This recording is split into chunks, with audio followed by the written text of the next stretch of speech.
Hello दोस्तों, आप हमारे चैनल पर नए हैं तो कृपया चैनल को सब्सक्राइब करो और हमारी वीडियो को लाइक करें। आपके लाइक से हमें मोटिवेशन मिलता है। तो शुरू करते। आर्यन के अंदर जैसे कोई ज्वालामुखी फटने को तैयार था, लेकिन रुक गया था क्योंकि उसे अभी तक इमोर्टल रूट नहीं मिली थी। और अगर उसकी यह खास तकनीक बीच में टूट जाती या अगर वह तय समय में किसी को नहीं मार पाता तो उसे लंबे वक्त तक दोबारा इस्तेमाल नहीं कर सकता था। और तब तो कोई भी मामूली योद्धा भी उसे हरा सकता था। फिर से उसका शरीर एक बार फिर तेजी से घूमा और उसने बिजली की तरह वार किया। पहले दुश्मन को मूक चकड़ से पकड़ लिया, फिर गर्दन हरण से उसकी गर्दन उड़ाई। तीसरी बार भी सिस्टम की आवाज आई, लेकिन इमोर्टल रूट अब भी नहीं मिली। 3 हमले, 3 कत्ल। यह सब आर्यन ने 1 मिनट से भी कम में कर दिखाया, लेकिन उसके दिल में बेचैनी बढ़ रही थी। क्या मैं इस तकनीक को जितनी बार चाहूं उतनी बार इस्तेमाल कर सकता हूं, या इसकी कोई सीमा है? छोड़ो यार, जब तक इमोर्टल रूट नहीं मिलती मैं रुकने वाला नहीं हूं। आर्यन के अंदर आग सुलग रही थी। उसे परवाह नहीं थी कि सीमा क्या है। वह सबको मारने के लिए तैयार था और उसने फिर से हमला शुरू किया। चौथा वार, 5वां वार। आर्यन ने तकनीक का समय देखा। जैसे ही वह किसी को मारता, तकनीक का समय पल भर में ठीक हो जाता। वो और जोश में आ गया। हाँ, मारते जाओ बिना रुके। लेकिन मारते मारते वह खुद भी घायल होता जा रहा था। कैरम और बाकी हॉल अध्यक्ष उस पर वार कर रहे थे। हर एक हमला उसके शरीर में गहरा जख्म छोड़ता जा रहा था। लेकिन अब आर्यन को होश नहीं था। उसे फर्क नहीं पड़ रहा था कि उसका शरीर खून से लथपथ हो चुका है या उसकी जान खतरे में है। वह तो बस एक ही चीज चाहता था, मारते जाना। आह, छठा वार, 7वां वार। एक एक करके हॉल अध्यक्षों के सिर उड़ते जा रहे थे। लाशें एक के बाद एक जमीन पर गिर रही थीं। साथ ही आर्यन के घाव भी गहराते जा रहे थे। हर जख्म उसे दर्द दे रहा था और हर कत्ल उसे एक नशा, एक अजीब सा जोश दे रहा था। अब वह उस पागलपन की अवस्था में पहुंच चुका था जहां दर्द और गुस्सा साथ साथ चलते हैं। सभी की नजरें उसी पर टिक गईं। किसी को समझ नहीं आ रहा था कि वह क्या देख रहे हैं। आर्यन की ताकत ने सबको हैरान कर दिया था। 7 लगातार हमले, 7 हॉल अध्यक्ष मारे गए।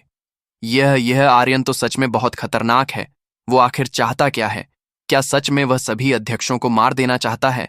हे भगवान! लोगों की रूह कांप उठी। दिमाग सुन्न हो गया सप्तचक्र। महाविद्यालय के 18 हॉल अध्यक्ष इस जगह की सबसे बड़ी ताकत माने जाते थे। वही तो पूरी व्यवस्था की रीढ़ थे। अगर ये सब मारे गए तो पूरा महाविद्यालय बिखर जाएगा। अमर महल में बैठे एक एल्डर ने कहा, महाराज, अब इस लड़के को और नहीं छोड़ा जा सकता। हमें इसे रोकना ही होगा। मैं भी यही मानता हूं। मैं भी यह चाहे जिस वंश से हो या किसी भी महाद्वीप से, इसे यहीं रोका जाना चाहिए, वरना यह सप्तचर्क महाविद्यालय को तबाह कर देगा। बुजुर्ग सर्गेश्वर के मन में भी हलचल मची हुई थी। उसके मन में पहले से ही आर्यन को लेकर असहमति थी। उसे आर्यन का नया हॉल बनाना कभी मंजूर नहीं था, और अगर गलती से बन भी गया तो वह उसे खुद मिटा देता। पर अब तो जैसे आर्यन सिर्फ नया हॉल नहीं, पूरे सप्तचर्क महाविद्यालय को अपने कब्जे में लेना चाहता था। सर्गेश्वर की आंखों में गुस्से की आग भड़क गई। आर्यन, तू बहुत घमंडी हो गया है। अगर तुझे सबक ना सिखाया गया तो तू किसी को कुछ नहीं समझेगा। उसने अपनी मानसिक शक्ति सीधा नावे तक भेज दी। उधर उसी वक्त आर्यन फिर गरजा। उसकी कुल्हाड़ी फिर चमकी। 15वां वार धूल और लहू के धुएं से भरे उस मैदान में फिर से एक सिर गिरा। फिर आर्यन ने अपनी खून से सनी कुल्हाड़ी सीधा कैरम की तरफ तानी, जो अब अकेला रह गया था। उसने बेहद ठंडी आवाज में कहा, कैरम, अब तेरी बारी है। अब तक 16 में से 15 हॉल अध्यक्ष मारे जा चुके थे। सबके सिर उनके धड़ों से अलग कर दिए गए थे। उनकी मौत इतनी भयानक थी कि देखने वालों की आत्मा तक कांप उठी। यह कोई लड़ाई नहीं थी, यह तो सीधा कत्लेआम था। जिस आर्यन को सब अहंकारी और बेकार समझते थे, वही अब अकेला खड़ा था और उसके पैरों के नीचे 15 लाशें पड़ी थीं। यह किसी ने सोचा भी नहीं था। यह तो जैसे जिंदा नरक था। आर्यन पूरा खून से लथपथ था, पर उसकी आंखों में सिर्फ बदले की आग थी। उसने कैरम को घूरते हुए कहा, अब सिर्फ तू बचा है, और आज तेरे साथ ही यहां की गंदगी भी खत्म होगी। कैरम, तू तो मेरी जान लेना चाहता था, है ना? तो अब आर्यन की आंखों में बीते हुए जुल्मों की आग जल रही थी। उसे याद आ रहे थे रायगर, गौरांग और बाकी साथी जो इस अखाड़े में किसी तरह जान बचा पाए थे। तिमरा, शहनाज, रीवा, जिन्हें सबके सामने नीचा दिखाया गया था, उनकी हर एक तकलीफ आर्यन के सीने में धक रही थी। और जब कोई मरने के काबिल हो तो आर्यन उसे जरा सी भी माफी नहीं देता, फिर चाहे सामने कोई भी क्यों ना हो। अखाड़े में बिखरी लाशें देख कैरम की रूह कांप उठी। यह जगह अब किसी अखाड़े जैसी नहीं लग रही थी, यह तो जैसे नरक बन चुका था। आर्यन की कुल्हाड़ी पर 15 अध्यक्षों का ताजा खून चिपका हुआ था। उसका चेहरा और आंखें किसी इंसान जैसी नहीं बल्कि किसी राक्षस जैसी लग रही थीं। कैरम खुद 7वें लेवल का मूलवीर था, लेकिन उस वक्त उसके पैर कांप रहे थे। उसे अब आर्यन इंसान नहीं बल्कि कोई पागल बेरहम दैत्य लग रहा था। तभी आर्यन गरजा, कैरम आ, तुझे मेरी जान लेनी थी ना? बार बार मुझे मारने की बात करता था, तो अब आ। सामने उसकी आवाज इतनी भारी थी कि जैसे आसमान हिल गया हो। कैरम की टांगें कांपने लगीं। उसकी आंखों में डर साफ झलक रहा था। उसने कांपती आवाज में कहा, आर्यन, मुझे मत मारो। मैं ग्रीफन हॉल का अध्यक्ष हूं, मुझे नहीं मरना है। वह धीरे धीरे पीछे हटने लगा। आर्यन हंसा। वह हंसी नहीं, वह तो जैसे मौत की आवाज थी। क्या कहा, अध्यक्ष है? अबे, अगर तू खुद भगवान भी होता ना, तब भी तुझे मार डालता। फिर आर्यन आगे बढ़ा। उसके हाथ की कुल्हाड़ी जमीन पर घिसट रही थी, जिससे चिंगारियां निकल रही थीं। हर कदम पर जैसे मौत आगे बढ़ रही हो। अब बस एक श्रावक बाकी था। कैरम, कैरम, वो गरजा, अब तेरी बारी है, अब तू भी मरेगा। कैरम का चेहरा सफेद पड़ गया। वह बुरी तरह डर गया था। उसकी आंखों में डर और उसकी रगों में घबराहट दौड़ रही थी। वह पीछे गिर पड़ा और जमीन पर घिसटने लगा। कौन सोच सकता था कि ग्रीफन हॉल का अध्यक्ष इस हालत में होगा, कांपता हुआ, रेंगता हुआ। लेकिन आर्यन रुका नहीं। वो धीरे धीरे उसकी तरफ बढ़ता रहा। उसका शरीर खून में डूबा हुआ था। उसकी आंखों से ऐसी खौफनाक आग निकल रही थी कि कैरम डर के मारे कांप उठा। उसका शरीर थरथराने लगा, यहां तक कि डर के मारे उसकी पतलून भीग गई। वो चिल्लाया, नहीं, मत मारो, मुझे दूर रहो, मुझे मत छुओ। वो जैसे पागल हो गया था। मुकाबला बस ताकत की लड़ाई नहीं होती। कभी कभी वह पागलपन और जुनून की परीक्षा होती है, और उस जुनून के सामने तर्क हार जाता है। आर्यन कोई साधारण योद्धा नहीं था। वह वो था जो अपनी जान की परवाह के बिना सिर्फ एक चीज चाहता था, दुश्मन का अंत। और जब सामने ऐसा पागल हो तो कोई भी डर जाएगा। उसी वक्त हवा में से कोई आकृति तेजी से आई। यह धर्मनाथ था। वह चिल्लाया, बस करो आर्यन। उसके साथ ही अमर महल के 8 एल्डर भी हवा में प्रकट हो गए। वह सब ऊपर मंडरा रहे थे। उनके चेहरे सख्त थे। एक एल्डर बोला, तुमने हद पार कर दी लड़के, बस करो। धर्मनाथ और अमर महल के 8 एल्डर एक साथ सामने आ गए। वह सभी आर्यन के सिर के ऊपर हवा में तैर रहे थे, जैसे कि वह कोई अपराधी हो। और यह सभी न्यायदूत आर्यन के भीतर यह सब देख गुस्सा भड़क उठा। क्या हुआ अगर वह न्यायालय का अध्यक्ष है? क्या हुआ अगर वह अमर महल के एल्डर हैं? क्या उन्हें सच में उसे रोकने का हक था? बिल्कुल नहीं। उसी पल जमीन पर घिसटता कैरम जैसे जिंदा हो गया। वो चिल्लाया, धर्मनाथ, मुझे बचाओ। इस पागल को रोको एल्डर्स, इसे खत्म करो। इसने हमारे सभी हॉल अध्यक्षों को मार डाला है। इसे 10,000 बार मरना चाहिए। अब कैरम की जान बस इसी में थी कि आर्यन को कोई मार गिराए। अगर वह बच गया तो वह जिंदगी भर डर के साए में रहेगा। धर्मनाथ और एल्डर उसे जैसे कोई सहारा लग रहे थे। वह जानता था अगर आर्यन जिंदा रहा तो वह चैन की नींद कभी नहीं सो पाएगा। वो गुस्से में चिल्लाया, तेरा खेल खत्म हो गया। अब अगर हिम्मत है तो मार के दिखा। मैं सप्तचर्क महाविद्यालय के सबसे शक्तिशाली हॉल का अध्यक्ष हूं। सबसे प्रतिभाशाली शिष्य मेरे हॉल में हैं। बुर्जुग सर्गेश्वर मुझे मरने नहीं देंगे। हाँ, हाँ, हाँ, हाँ। वो इतनी जोर से हंसा कि उसका गला फटने लगा। उसे पूरा भरोसा था, अब जब धर्मनाथ और अमर महल के एल्डर आ गए हैं, कोई उसका कुछ नहीं बिगाड़ सकता। पर आर्यन बस हल्के से मुस्कुराया, वो भी ठंडी सी मुस्कान, और बोला, इतनी जल्दी है तुझे मरने की? मैंने तो पहले ही कहा था, अगर ऊपर से कोई देवता भी उतर आए ना, तब भी तुझे नहीं बचा पाएगा। इतना कहते ही उसने एक हाथ से मूक जकड़ को सक्रिय किया और चांदनी कदम से उसका शरीर धुंधला हो गया। धर्मनाथ की आंखें सिकुड़ गईं। उसने अपनी शक्ति से आर्यन पर दबाव डाला और चीखा, आर्यन रुक जा, मना किया था मैंने। लेकिन आर्यन नहीं रुका। 8 एल्डर्स की शक्ति भी समंदर की लहरों की तरह उस पर टूट पड़ी। लड़के, तू बहुत घमंडी हो गया है। अगर आज तूने उसे छुआ तो तुझे जिंदा दफन कर देंगे। आर्यन की आंखों में पागलपन चमक उठा। उसने हंसते हुए कहा, मैं घमंडी हूं। अभी तो बस शुरुआत है, अब असली घमंड दिखाता हूं। आर्यन ने मन में पुकारा, क्रिम्सन ड्रैगन 7वें लेवल की सोल सेटम तकनीक। एक पल में उसके शरीर से जबरदस्त ताकत निकली, जैसे किसी ज्वालामुखी ने फटना शुरू कर दिया हो। 128 गुना शक्ति और एक खास रक्षा आभा उसके चारों ओर फैल गई। उसने सभी दबावों को ऐसे चीर डाला जैसे कोई कागज के टुकड़े हों। आर्यन ने हवा में छलांग लगाई। उसकी कुल्हाड़ी उसके पीछे तैरती चली आई, एकदम वैसे जैसे मौत खुद चलकर आ रही हो। आर्यन जानता था, जब तक कैरम मरेगा नहीं, तब तक उसे इमोर्टल रूट नहीं मिलेगी। 18 श्रावक मिशन भी पूरा नहीं होगा, और कैरम आखिरी नाम था उस मिशन में। उसने दहाड़ कर कहा, कोई मुझे नहीं रोक सकता, कोई नहीं कैरम, अब तू मरेगा। कैरम ने डर के मारे चिल्लाया, बचाओ। लेकिन उसकी बात पूरी भी नहीं हो पाई थी कि आर्यन की कुल्हाड़ी हवा चीरती हुई सीधे उसके गले पर गिरी। अगले ही पल कैरम का सिर उसके शरीर से अलग हो चुका था। तभी सिस्टम की आवाज गूंजी और आर्यन ने दहाड़ते हुए कहा, अमर मूल्य सक्रिय करो। बधाई हो, तुमने कैरम को मारा है।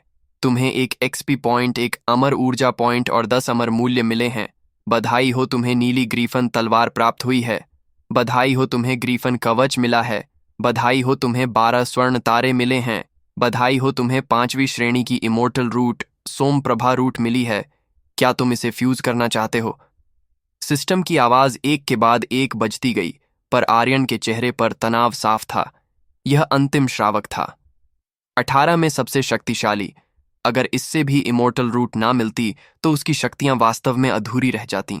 लेकिन अब जब उसने 5वीं श्रेणी की इमोर्टल रूट के शब्द सुने, वह लगभग उछल पड़ा।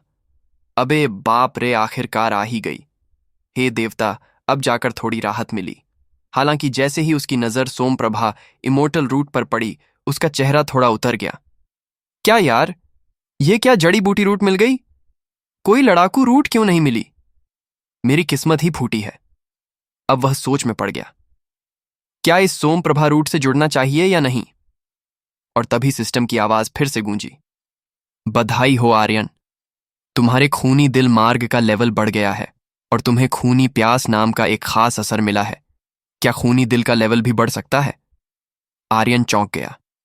शायद उसने इतने गुस्से और बेरहमी से दुश्मनों को मारा था कि इससे उसका दिल अब खूनी दिलमार्ग में अच्छी तरह ढल चुका था। अब यह केवल एक मनोदशा नहीं, एक शक्ति बन चुकी थी, एक ऐसा डरावना असर जो उसके आसपास खड़े लोगों को सिर्फ उसकी मौजूदगी से ही डराने लगे। खूनी प्यास उसी ताकत का असर था, एक ऐसा असर जो पूरे शरीर में एक तरह की डरावनी शक्ति भर देता है। उसी वक्त पूर्वज रुद्रदेव की आवाज आई, जो भी मार्ग तुम अपनाते हो उसे निखारना भी पड़ता है। चाहे वह 3000 महादर्शन हो या 10,000 लघु मार्ग, हर एक मार्ग साधना मांगता है। लेकिन यह खूनी दिल वाला रास्ता थोड़ा अलग है। इसका लेवल तभी बढ़ता है जब तुम खून खराबे की हद को पार कर लो। तुमने एक एक करके 16 लोगों को बिना किसी दया या डर के मार दिया। तुम्हारे अंदर जो घातक इरादा था, उसी ने इस खूनी दिल की आग को जगा दिया। लड़के, अब तू सच में इस रास्ते पर चल पड़ा है। ये रास्ता बड़ा ही खतरनाक है। अगर एक बार भी गलत कदम पड़ा तो तू खुद को तबाही में झोंक देगा। इसीलिए सावधान रहना, इस ताकत को खुद पर हावी मत होने देना। रुद्रदेव की आवाज में चिंता साफ झलक रही थी, क्योंकि हजारों मार्गों में खूनी दिल मार्ग सबसे खतरनाक था। यहां तक कि डार्क वर्ल्ड में भी बहुत कम योद्धा इस पर चलते थे, क्योंकि जितना गहरा खून होता है उतना ही भारी आसमान का गुस्सा भी होता है। जब कोई इस रास्ते को छोड़ना चाहता है तो उसे आसमानी बिजली से टकराना पड़ता है, और वह पल सबसे खतरनाक होता है। फिर भी पूर्वज रुद्रदेव ने आर्यन को इस रास्ते से रोका नहीं, क्योंकि शुरुआत से ही आर्यन की जिंदगी एक ऐसे रास्ते पर थी जहां पीछे मुड़ने की कोई जगह नहीं थी। चाहे जो भी हो, पूर्वज रुद्रदेव ने तय कर लिया था कि वह उसका साथ कभी नहीं छोड़ेंगे। आर्यन ने गंभीर होकर सिर हिलाया। मुझे याद रहेगा, जब मैंने यह रास्ता चुना है तो अब डर कर पीछे नहीं हटूंगा। मैं पूरी ताकत से आगे बढ़ूंगा, किसी भी शक्ति को अपने ऊपर हावी नहीं होने दूंगा। यह जिंदगी मेरी है और इसे मैं ही तय करूंगा, ना कोई और, ना ही किस्मत। पूर्वज रुद्रदेव हंस पड़े। क्या खूब कहा, मुझे समझ है कि मैं स्वर्ग के अधीन नहीं हूं। यही सोच है जो एक असली योद्धा को सबसे अलग बनाती है। उसी समय आर्यन के मन में एक मुस्कान आ गई। अगर एजकांत 8वां वॉर गॉड है तो फिर अब मेरी पूरी वॉर गॉड टीम बन जाएगी। ओजा सबसे पहले उसे अपने साथ लाना होगा, उसने खुद से कहा। अब जब 8वां वॉर गॉड सक्रिय हो गया था तो उसे जल्द ही ओजा को अपने पक्ष में करना होगा। एजकांत से कैसे निपटना है वह आर्यन पहले ही तय कर चुका था। वह अब भी यह सब सोच ही रहा था कि तभी सिस्टम फिर बोल उठा। आर्यन थोड़ा चौंका। आज यह सिस्टम कुछ ज्यादा ही सक्रिय हो गया है। कहीं सच में मुझे स्वर्ग भेजने की तैयारी तो नहीं कर रहा। बधाई हो आर्यन, तुमने कैरिम को मारकर एक खास इनाम हासिल किया है। और अगले ही पल उसके दिमाग में सिस्टम स्क्रीन पर एक चमकता हुआ डिब्बा दिखाई दिया। आर्यन ने बिना देर किए उसे खोल दिया। सोने सी चमक के साथ एक कार्ड उसकी चेतना में तैरने लगा। यह क्या चीज है, उसने सोचा। बधाई हो आर्यन, तुमने कॉर्ड मोड सक्रिय कर लिया है। इनाम 100 एक्सपी पॉइंट्स, 100 अमर ऊर्जा पॉइंट्स और 100 शॉप पॉइंट्स। बधाई हो आर्यन, तुम्हें रागनार कॉर्ड मिला है। क्या तुम इसे इस्तेमाल करना चाहते हो? उस कार्ड पर एक भयानक दैत्य जैसा आदमी बना हुआ था। ऐसा लग रहा था जैसे कोई खतरनाक शिकारी हो। उसका चेहरा सफेद और आंख से सिर तक एक लाल लकीर थी। अब यह क्या नया झमेला है? आर्यन का दिल जोर से धड़कने लगा। सब कुछ इतनी तेजी से हो रहा था कि वह खुद को संभाल ही नहीं पा रहा था। उसने तुरंत कार्ड के बारे में जानकारी देखी। कॉर्ड रागनार, एक अवतार स्तर विवरण। इस कॉर्ड को सक्रिय करते ही तुम्हें रागनार का रूप मिलेगा, जिसकी अपनी खास शक्तियां होंगी। और जैसे जैसे इसका लेवल बढ़ेगा तुम इसके लिए अपने मनपसंद हथियार और कवच चुन सकोगे। आर्यन ये पढ़कर हैरान रह गया। मतलब इस अवतार को मैं खुद से कुछ भी दे सकता हूं? हे देवता, ये सिस्टम आज सच में मेरी जान लेकर रहेगा, पर मुझे मजा आ रहा है। हाँ हाँ हाँ, वो जोर से हंसा। उसकी हंसी पूरे मैदान में गूंज गई। उसका खून खलने लगा। तभी उसे याद आया उसके पास पहले से ही मोनार्क सेट है। अगर यह उसे पहनवा सकता हूं तो फिर हाँ। आर्यन के अंदर से एक पागल सी खुशी की चीख निकल पड़ी और फिर उसने जोर से गरजते हुए कहा, आ जाओ, जो भी बचा है मैदान में सामने आ जाओ। उसकी आवाज मैदान में गूंज गई जैसे कोई युद्ध घोष हो। धर्मनाथ की आंखों में गुस्सा भर गया। अमर महल के 8 एल्डर्स के चेहरे भी सख्त हो गए। आर्यन ने उनके सामने एक अध्यक्ष को मार डाला और उसे जैसे उनकी बिल्कुल परवाह नहीं थी। यह बात उनके अहंकार को चोट पहुंचा गई। आर्यन सच में एक सन की बन चुका था। उसने लगातार 16 लोगों को मार दिया, खुद भी बुरी तरह जख्मी था, पर अब भी सीना तानकर सबको चुनौती दे रहा था। कोई सोच भी नहीं सकता था कि कोई इतना पागलपन कर सकता है। इसी बीच एक गूंजती हुई दहाड़ ने पूरा मैदान हिला दिया। आर्यन, यह धर्मनाथ की आवाज थी जो गुस्से में आर्यन के सामने उतरा। अमर महल के 8 एल्डर भी एक साथ उसके सामने कूद पड़े, आंखों में गुस्सा और मन में साफ नियत कि अब आर्यन को खत्म करना है। उन्हें लगता था कि यह प्रतियोगिता उनके नियंत्रण में है, लेकिन अब उन्हें समझ आ गया कि कोई और ही यहां खेल खेल रहा था। यह न केवल उनके आत्मसम्मान को चोट थी, बल्कि यह सब अमर महल की योजनाओं के लिए एक भारी झटका था। सब तैयार हो जाओ, इस अपीरा ने जोर से कहा। लेकिन उसकी बात पूरी भी नहीं हुई थी कि ओझा बिजली जैसी तेजी से मैदान में आ पहुंची और सीधा आर्यन के पास खड़ी हो गई। उसकी आंखों में साफ मौत का इरादा था और नजर अमर महल के एक एल्डर पर थी। उस एल्डर ने उसे देखकर हंसते हुए कहा, क्या अपने बाप के पीछे पीछे तू भी मरना चाहती है? ओझा के अंदर कुछ टूट सा गया, जैसे किसी ने पुराने जख्म फिर से कुरेद दिए हों, पर उसने खुद को रोके रखा। उसका चेहरा शांत था, मगर आंखों में आंधी थी। उसी पल मैदान में एक तेज आवाज के साथ भारी भरकम गौरांग उतरा। उसका चेहरा गुस्से से तना हुआ था। अगर हिम्मत है तो मेरे मास्टर को छू कर दिखाओ, उसने गरजते हुए कहा। धड़ाम एस्फीरा भी कूद पड़ी। फिर एक एक करके वेदिका, तिमरा, रीवा और बाकी साथी भी मैदान में उतर आए। सब आर्यन के बगल में खड़े हो गए, जैसे एक दीवार। किसी की आंखों में डर नहीं था, केवल एक बात साफ थी, जो कोई हमारे सामने आया उसे छोड़ा नहीं जाएगा। और तभी धर्मनाथ गरजा। आर्यन, उसका चेहरा बर्फ जैसा ठंडा और निगाहें आग जैसी थीं। उसने सीधे आर्यन को घूरा और कहा, क्या तू विद्रोह कर रहा है? आर्यन मुस्कुराया। मैं विद्रोह कर रहा हूं, या फिर वह लोग कर रहे हैं जो बार बार मेरी जान लेने की कोशिश करते हैं। धर्मनाथ जी, मुझे बस एक बात बताइए, मैंने ऐसा कौन सा गलत काम किया है? धर्मनाथ की आंखों की एक नस फड़कने लगी। तूने 18 हॉल अध्यक्षों को मार दिया, 100 से अधिक प्रमुख शिष्यों को मौत की नींद सुला दिया। तूने तो लगभग आधा महाविद्यालय ही खत्म कर दिया है, और अब कहता है कि तूने कुछ गलत नहीं किया। सच तो यही था। 18 हलों के ताकतवर शिष्य या तो मर चुके थे या बुरी तरह जख्मी थे। अब यह सिर्फ शक्ति की बात नहीं रही, यह तो पूरी व्यवस्था को हिला देने वाली घटना थी। अगर यह बात बाहर फैल गई तो सप्तचक्र महाविद्यालय का नाम बदनाम हो जाएगा। वो जो अब तक शीर्ष एक संस्था थी, शायद दोयम दर्जे में आ जाए। और अगर ऐसा हुआ तो पश्चिमी अंधकार लोग खुलकर वार करेगा, और तब कौन रोकेगा उन्हें? आर्यन ने कंधे उचकाते हुए कहा, मैंने किसी को जबरदस्ती मुकाबले के लिए नहीं बुलाया। सब अपनी मर्जी से कूदे थे। अगर कोई मना करता तो क्या मैं उसे खींच लाता?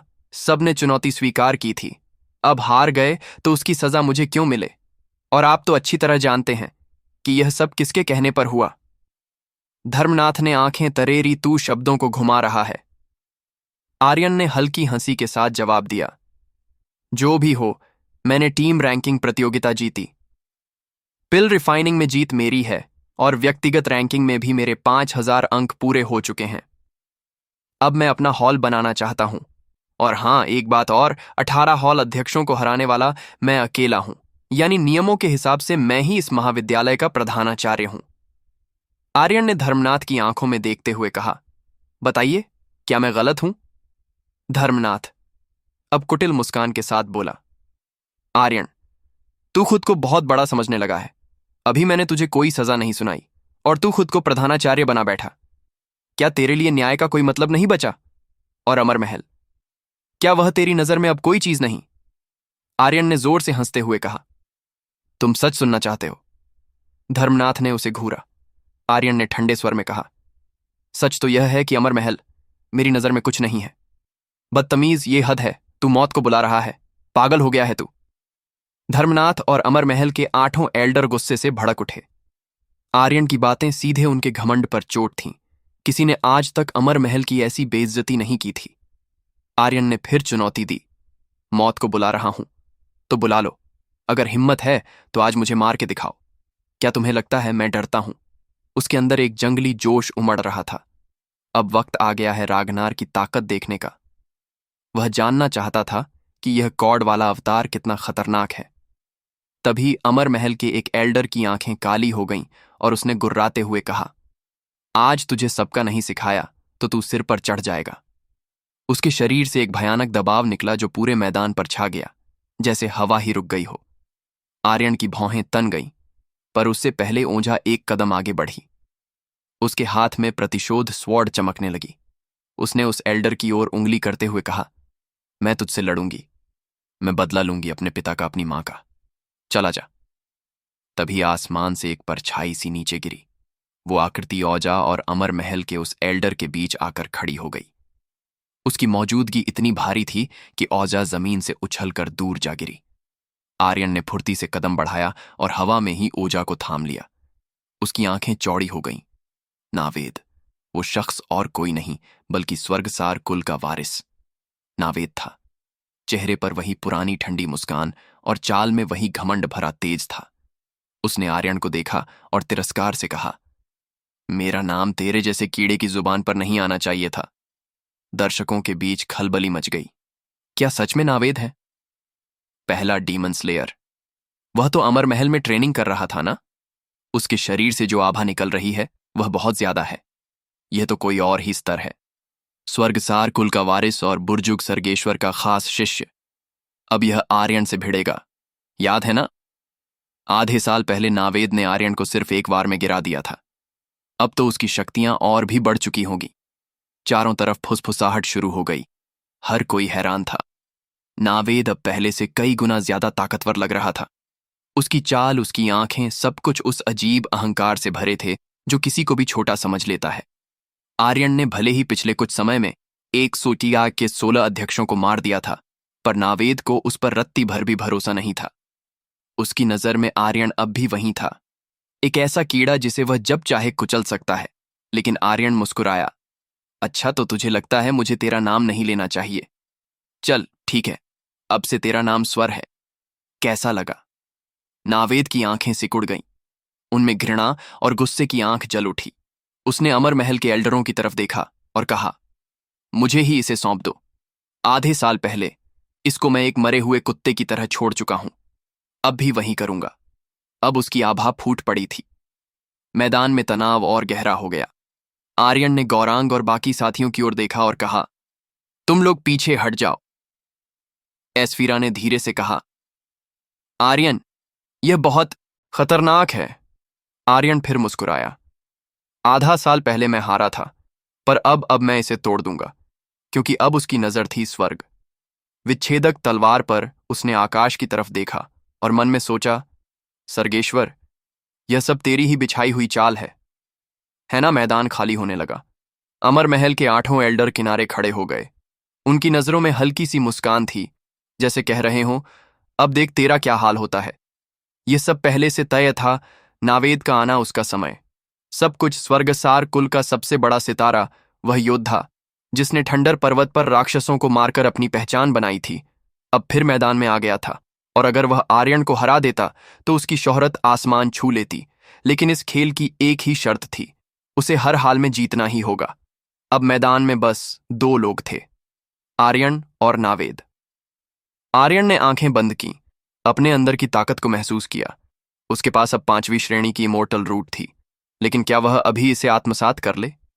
नहीं, अभी नहीं, जल्दबाजी नहीं करनी।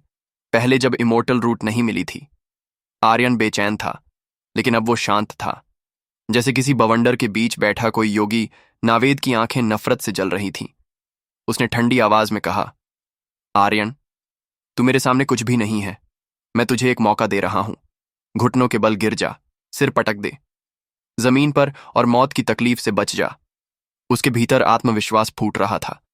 वो किसी भी योद्धा की तरह नहीं, एक न्यायकर्ता की तरह बोल रहा था, जिसे पूरा यकीन था कि उसका फैसला अंतिम है। उसकी नजरों में आर्यन बस एक छोटा सा कीड़ा था, एक 9वें लेवल का रक्तवीर, जो उसके सामने कुछ भी नहीं था। आर्यन हल्की सी बर्फीली मुस्कान के साथ मुस्कुराया। उसने स्वर्ग विच्छेदक कुल्हाड़ी उठाई और कहा, जानता है हलील कैसे मरा? नावेद, अगर तू आज सामने ना आता तो शायद कुछ साल और जी लेता, लेकिन अब जब आया ही है तो तू खुद मौत को न्योता दे रहा है। आर्यन ने फिर एक पल रुककर कहा, मैं भी तुझे एक मौका देता हूं। घुटनों पर आ जा और मेरे सामने विजय गीत गा, हो सकता है तेरी आवाज अच्छी लगे और मैं तुझे कुछ दिन और जीने दूं। पर आर्यन की बात पूरी भी नहीं हुई थी कि नावेद की आंखों में आग सी जल उठी। उसके अंदर से जैसे कोई ज्वालामुखी फट पड़ा हो। उसने गुस्से में दहाड़ा, अब तेरी मौत पक्की है। और अगले ही पल वह गायब हो गया। आर्यन के दिमाग में तुरंत पूर्वज रुद्रदेव की चेतावनी गूंजने लगी। ध्यान से, यह लड़का मूलवीर स्तर को पार कर चुका है। शायद वह अब एक स्वर्गवीर है। तेरी वर्तमान शक्तियों उससे काफी नीचे है। नावेद की गति इतनी तेज थी कि आर्यन की आंखें उसे देख भी नहीं पा रही थीं, और उसकी वह सबसे घातक चाल, मूक जकड़ और गर्दन हरण, अब कुछ वक्त के लिए बंद हो चुकी थी। मतलब उसकी सबसे घातक चाल अभी बेकार थी। तभी एक जोरदार हमला उसके सीने पर पड़ा। आर्यन की पसलियां जैसे टूटने लगीं। उसका शरीर हवा में उछलकर दूर जा गिरा। कुल्हाड़ी हाथ से छूट चुकी थी। वह भी ठीक से गिरा भी नहीं था कि नावेद फिर गायब हो गया। तू एक कीड़ा मुझे चुनौती देगा? नावेद की आवाज हर दिशा में गूंज रही थी। तू अभी बहुत कमजोर है आर्यन, तू अब भी नहीं समझा। और फिर एक और हमला। आर्यन फिर से हवा में उड़ा और जमीन पर आ गिरा। उसने बचने की कोशिश की, पलट कर वार करने की कोशिश की, लेकिन ना उसके पास वह रफ्तार थी, ना ताकत। वह हर मामले में नावेद से पिछड़ रहा था। ऐसा अनुभव उसे पहले कभी नहीं हुआ था, खासकर किसी मूल वीर से लड़ते वक्त, क्योंकि यह लड़ाई अब किसी सामान्य योद्धा से नहीं थी। यह लड़ाई एक स्वर्गवीर से थी। अब तक असल में वह बस एक स्वर्गवीर से लड़ा था, और उसे भी दानुज राक्षस ने खत्म किया था। स्वर्गवीर बनना अमर द्वीप में एक ऐसा स्तर था जहां से हर चीज बदल जाती है। मूलवीर से ऊपर का यह एक कदम आम योद्धा के लिए किसी चमत्कार से कम नहीं था। यह फर्क वैसा ही था जैसे आसमान और जमीन के बीच का। आर्यन की सांसें फूली हुई थीं। उसका शरीर बुरी तरह जख्मी था, पर उसकी आंखों में अभी भी हार जैसी कोई बात नहीं थी। उसने गुस्से में दांत भी और मन ही मन बोला, छो, मैं अभी इतना कमजोर नहीं हूं।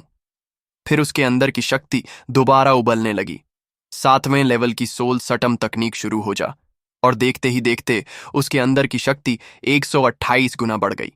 उसकी आंखों की चमक बदल गई थी। ऐसा लग रहा था जैसे उनमें काली आंधी घूम रही हो। लेकिन उसी समय नावेद फिर से गायब हो गया। आर्यन ने इधर उधर देखा, आंखें फाड़ फाड़ कर कहाँ गया, अब भी नहीं दिख रहा। वह बार बार ध्यान लगाकर उसकी आभा को महसूस करने की कोशिश करता रहा, लेकिन कुछ असर नहीं हुआ। इतनी शक्तियां बढ़ाने के बाद भी वह नावेद की गति तक नहीं पकड़ पाया। सच में उनके बीच का फर्क बहुत ज्यादा था। फिर एक जोरदार आवाज आई और आर्यन का शरीर फिर जमीन पर जा गिरा। नावेद हवा से नीचे उतरा। उसकी आंखों में गुस्से और घमंड की आग जल रही थी। वो बोला, बहुत उड़ रहा था ना?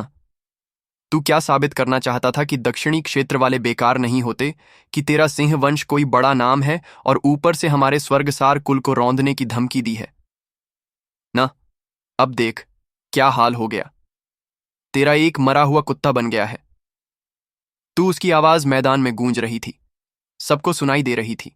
उसकी बात और बातों में ऐसा घमंड था जैसे वह आर्यन को पूरी तरह कुचलकर उसकी रग रग तोड़ देना चाहता हो। आर्यन को अब तक एक भी हमले का मौका नहीं मिला था। भीड़ स्तब्ध थी। सब जानते थे कि आर्यन वह था जिसने एक साथ 18 हॉल अध्यक्षों को हराया था। उसकी शक्तियां कोई मजाक नहीं थीं, पर नावेद ने उसे जैसे मिट्टी में मिला दिया। यही अंतर था। नावेद की शक्ति अजय थी और उसके चेहरे पर था एक ऐसा भाव था मानो वह किसी ऊंचे सिंहासन पर बैठा देवता हो, और बाकी सब कीड़े मकोड़े। भीड़ में धीरे धीरे बातें शुरू हो गई।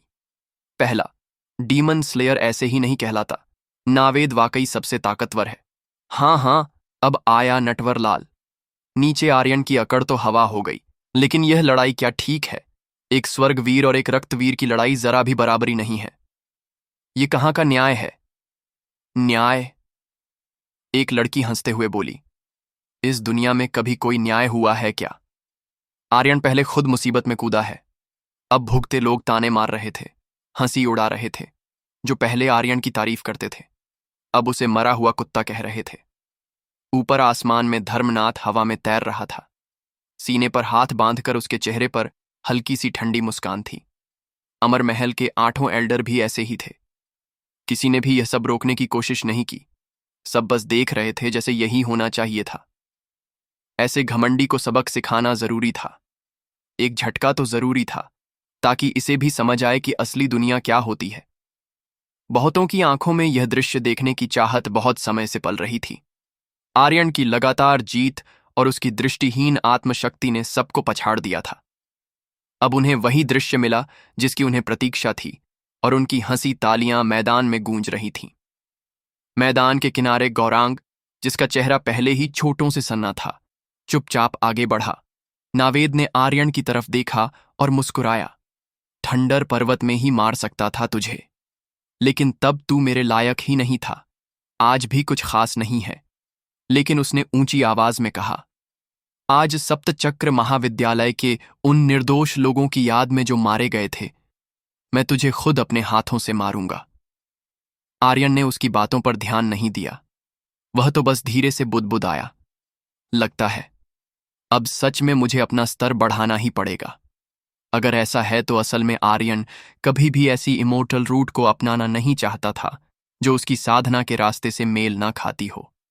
इसलिए उसने अब तक सोमप्रभा रूट को अपनाया ही नहीं था। उसे हमेशा लगता था कि कोई युद्ध कला वाली इमोर्टल रूट ही उसके लिए सही होगी। लेकिन किसे पता था कि कैरम की मौत के बाद जो इमोर्टल रूट मिली वह केवल एक साधारण जड़ी बूटी रूट होगी। ऊपर से वह भी बेकार किस्म की सोमप्रभा। आर्यन अब तक उसे नजरअंदाज कर रहा था, लेकिन अब उसकी मजबूरी हो गई थी। उसने फैसला किया, और दांत भीते हुए कहाँ फ्यूज करो। आर्यन की आवाज के साथ उसकी स्पेस रिंग से सोमप्रभा इमोर्टल रूट गायब हो गई। उसका शरीर तेजी से उसकी शक्ति को आत्मसात करने लगा। यह क्या कर रहा है?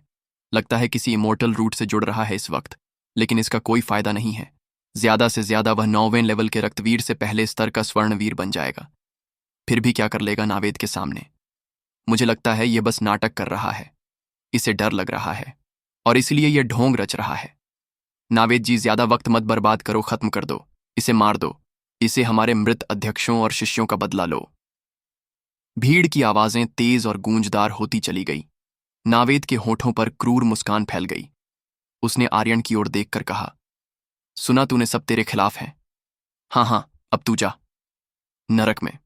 और अगले ही पल नावेद की देह हवा में कटी तलवार जैसी आगे बढ़ी। स्वर्गीय हथेली, उसकी हथेली बिजली सी चमकी और सीधा आर्यन के सीने पर आकर गिरी। उस हमले में इतना जोर था कि अगर कोई मूलवीर भी होता तो भी उसकी हड्डियां चूर चूर हो जाती। भाई आर्यन, यंग मास्टर गौरांग और बाकी साथी डर से चीख उठे। वह हमला इतना भयानक था कि किसी भी आम योद्धा के लिए मृत्यु निश्चित थी, लेकिन आर्यन ने उस हमले को रोकने की कोशिश भी नहीं की। उसका शरीर उछलकर दूर जा गिरा, सीना फट गया, अंदर की नसें दिखने लगीं। लेकिन उसी पल बधाई हो आर्यन, तुमने ब्रेक थ्रू कर लिया है। वर्तमान स्तर लेवल वेंट्स स्वर्णवीर। और इसका मतलब पुनर्जीवन, चाहे दिल चाहे शरीर चूर चूर हो चुका हो। जैसे ही आर्यन का लेवल बढ़ा, उसके भीतर कुछ जागा, कुछ लौटा। एक अनकही शक्ति जैसे हर कण में समा गई हो। क्षण भर में वह फिर से उठ खड़ा हुआ, जैसे कोई मृत योद्धा पुनः जीवित हो गया हो। जमीन पर गिरते ही आर्यन वहीं बैठ गया। उसकी सांसें गहरी थीं, लेकिन चेहरा शांत। इमोर्टल रूट के साथ उसका समावेशन अब अंतिम चरण में था। उधर नावेद, जो अभी तक सीना ताने हंस रहा था, जैसे समय की रेखा पर जम गया। उसकी हंसी पत्थर आ गई। जो वार उसने अभी अपनी हथेली से आर्यन के सीने पर किया था, वह सब जैसे कभी हुए ही नहीं। ये कैसे? उसकी आंखें फटी की फटी रह गईं। ये जख्म, ये तो थे ही नहीं। क्या यह मेरी हीलिंग शक्ति थी जिसे मैं नहीं जानता? या क्या मेरी सारी ताकत ही एक दिखावा थी? भीड़ में सन्नाटा पसर गया। नावेद की मुट्ठियां अब कांप रही थीं। डर, हां, उसकी आंखों में पहली बार डर की एक हल्की सी परछाई दिख रही थी। लेकिन आर्यन, वह अब भी आंखें बंद किए पद्मासन में बैठा था। उसके चारों ओर एक नई ऊर्जा की धड़कन गूंज रही थी। एक रहस्यमयी परिवर्तन हो रहा था, तेज, अदृश्य और अत्यंत गूढ़। अमर महल के 8 एल्डर्स चौंक गए। यह मुमकिन नहीं है। नावेद की शक्ति इतनी विनाशकारी थी कि अगर सामने 10 मूलवीर भी होते तो पल में भस्म हो जाते। तो फिर आर्यन, ये कैसे? न सिर्फ जिंदा, बल्कि एक खरोंच तक नहीं। दर्शकों की आंखों में अविश्वास की धुंध छा गई। कईयों ने अपनी आंखें मलीं। शायद यह भ्रम है, पर नहीं, वह आर्यन ही था, शांत, स्थिर, पद्मासन लगाए, और उसके होठों पर एक ठंडी मुस्कान। नावेद, क्या बस इतनी ही ताकत है तेरे पास? आज नाश्ते में कुछ खाया नहीं क्या? बड़ी कमजोर चोट थी। उसके ये शब्द नावेद के दिल में छुरी की तरह चुभे। नावेद की आंखों में ज्वाला भड़क उठी और आर्यन ने उंगलियों से इशारा किया। आजा, अगर हिम्मत है तो फिर से मार। आर्यन अब एक अनोखे रास्ते पर था। इमोर्टल रूट के साथ उसका समन्वय हर वार के साथ तेज हो रहा था। नावेद का क्रूर प्रहार, जिसकी चोट से असंख्य योद्धा गिर पड़ते, वही आर्यन की शक्ति का माध्यम बनता जा रहा था। हर घाव उसके अंदर एक और शक्ति की परत खोल देता। अब मर जाएगा! नावेद की चीख के साथ आसमान गरज उठा। उसने अपनी स्वर्गीय हथेली का दूसरा चरण उजागर किया। बिजलियां कांपीं, हवा थमी। अब की बार तेरा सिर फटेगा आर्यन! भीड़ चिल्ला उठी। अब गया ये! लेकिन फिर वही आवाज। बधाई हो आर्यन, तुम्हारा स्तर बढ़ गया है। वर्तमान स्तर लेवल 2 स्वर्णवीर। आर्यन की हंसी फिर गूंज उठी। क्या तू मुर्गी का बच्चा है? जरा जोर से मारना, ये तो खुजली भी नहीं थी। अब नावेद का क्रोध पागलपन में बदल रहा था। उसने अपनी स्वर्ग विच्छेदक कुल्हाड़ी उठा ली। अब देखता हूं तू इसका वार झेल पाएगा या नहीं। कुल्हाड़ी चली। आर्यन 2 हिस्सों में कट गया। खून की धार, सन्नाटा। पर तभी, बधाई हो आर्यन, वर्तमान स्तर लेवल 3 स्वर्णवीर। आर्यन फिर से जुड़ गया, जैसे कुछ हुआ ही नहीं। आर्यन मुस्कुराया, लेकिन उसकी हथेलियां भीग चुकी थीं, क्योंकि वह जानता था वह सच में मर सकता था। एक पल को उसका आत्मबल डगमगा गया था। मैं योद्धा हूं। मैं सिर्फ सहता नहीं, मैं लड़ता हूं, दुश्मन को घसीटता हूं और तबाह कर देता हूं। अब आर्यन का चेहरा गंभीर हो गया। उसकी मुस्कान में अब शांति नहीं, प्रतिशोध था। नावेद ने एक और आखिरी दहाड़ लगाई। अब देख मैं कौन हूं। उसके शरीर से फूटी लाल खून भरी आभा, वैसी ही जो कभी आर्यन के डेविल फॉर्म में होती थी। आर्यन सिहर गया। ये कोई आम योद्धा नहीं, ये एक किंग है। लेकिन वह हंसा। हां, आओ अब, पूरी ताकत लाओ, अब तुम नहीं बचोगे। नावेद आर्यन तक पहुंचा। दोनों मुट्ठियां उसके शरीर पर पड़ीं। आर्यन का शरीर जमीन में धंसा। एचपी खत्म, अंधेरा। लेकिन फिर बधाई हो आर्यन, वर्तमान स्तर लेवल 4 स्वर्णवीर। आर्यन अब जिंदा नहीं, वह अनमोल हो चुका था। अब आर्यन मुस्कुरा नहीं रहा था, अब वह तैयार था हमला करने के लिए, तबाही मचाने के लिए। क्योंकि अब वह एक योद्धा नहीं रहा था, अब वह एक शौर्य का साक्षात प्रतीक बन चुका था।